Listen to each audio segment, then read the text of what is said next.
Será que dá para contar a história de uma cidade em 4 séculos? Olha, no caso de Itabaiana, dá sim. E que história! A gente vai mergulhar numa saga que foi moldada por mitos de tesouros perdidos, por uma ambição econômica que não parava e uma resiliência, sabe? Impressionante.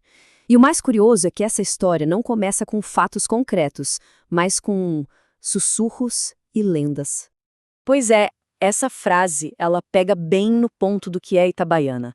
É um lugar que foi construído tanto com as histórias que o povo contava, quanto com a terra de verdade, o solo.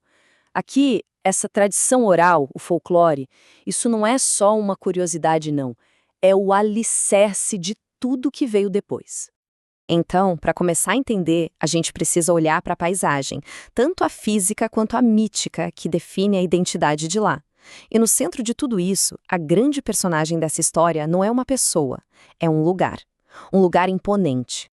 A Serra de Itabaiana, ela é muito mais do que só um acidente geográfico, sabe? É o palco onde toda a história da cidade se desenrola. Desde o comecinho, era dali que saíam as lendas de ouro amaldiçoado, que diziam que explodia se alguém tocasse, e também as promessas de minas de prata perdidas, promessas que atraíram exploradores de tudo que é canto. E olha, esse mito do tesouro não era só conversa de fogueira, não.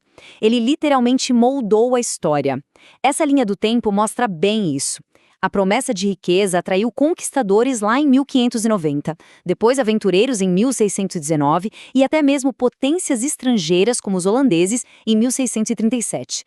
Pensa só, por mais de um século, a grande motivação, o motor que impulsionou a exploração daquelas terras foi essa febre da prata.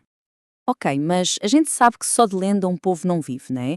Então, a partir desse mito todo, nasceu uma realidade económica muito forte. Uma realidade forjada na base da adaptação constante e de um espírito comercial que, olha, era implacável.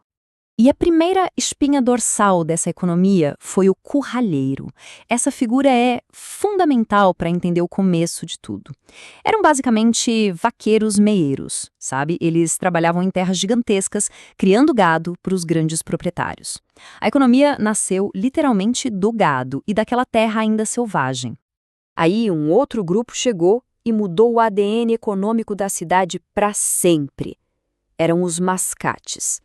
Comerciantes ambulantes, muitos deles judeus a fugir da Inquisição, que trouxeram uma cultura de comércio que virou a marca registrada de Itabaiana. E o interessante é que, ao contrário dos curraleiros, eles não estavam presos à terra. O capital deles era a habilidade de comprar e vender. Uma mentalidade totalmente diferente. Então, essa mistura de pecuária com comércio criou uma economia, nossa, incrivelmente adaptável. Os ciclos econômicos forçaram o povo de Itabaiana a reinventar-se o tempo todo. Quando o gado começou a cair, veio o açúcar. O açúcar acabou, veio o algodão.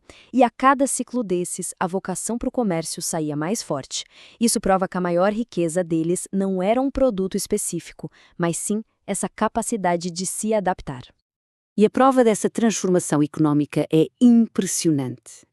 É só olhar para os números. A população de burros, que era o grande símbolo daquele mundo rural, não é? Em menos de 50 anos, ela simplesmente desabou. Esse declínio drástico mostra de um jeito muito claro essa mudança fundamental da agricultura para o comércio. E toda essa energia económica que antes estava no campo foi para onde? Bom, ela foi canalizada para um único espaço de 20.000 metros quadrados. É esse o tamanho da Feira Livre de Itabaiana hoje. É um símbolo poderosíssimo de como aquele espírito dos antigos mascates evoluiu para um centro comercial gigante que atrai gente de toda a região. Bom, e é claro que onde há tanta riqueza e tanta influência econômica, a briga pelo controlo é inevitável, né? Então agora a gente vai mudar o foco para essa luta intensa e muitas vezes bem violenta pelo poder político que marcou boa parte da história de Itabaiana. Para a gente entender essa história, a gente precisa conhecer os coronéis, aqueles chefes políticos locais superpoderosos. E o poder deles pode ser resumido no confronto de duas figuras bem opostas.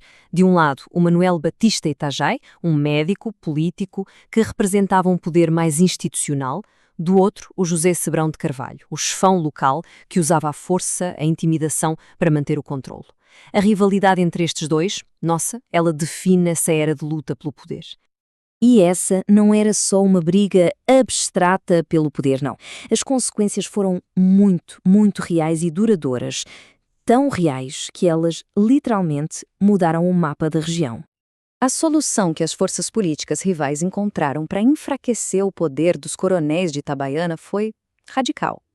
Foi simplesmente desmembrar o território deles. Eles começaram a criar novos municípios, pegando pedaços das terras de Itabaiana para diminuir a influência e a base de poder dos chefes locais. O mapa foi literalmente redesenhado por causa da política. E essa violência toda não acabou com os primeiros coronéis, não. Esse padrão de conflito seguiu até o século XX e culminou num evento chocante. Em 1963, o chefe político Euclides Paes Mendonça foi assassinado em frente à prefeitura. Foi um lembrete brutal de que em Itabaiana as apostas políticas eram, às vezes, uma questão de vida ou morte. Então, depois de séculos de mitos, de comércio, de conflitos, que tipo de identidade surgiu de tudo isso? Agora a gente vai olhar para o espírito único do povo de Itabaiana, um espírito que foi forjado nessa história tão tumultuada. E o coração da comunidade sempre foi a Igreja Matriz. Desde 1765, ela é muito mais que um lugar de culto. Por muito, muito tempo, era o único motivo para as pessoas irem até ao centro da cidade, e até hoje ela continua a ser o grande símbolo de identidade e de união do povo. E essa influência a gente vê claramente até hoje. A identidade de Itabaiana continua profundamente ligada ao catolicismo, que se destaca de uma forma esmagadora. Num lugar com tantas mudanças económicas e políticas, a Igreja acabou por ser a grande constante, o pilar cultural e social ao longo dos séculos.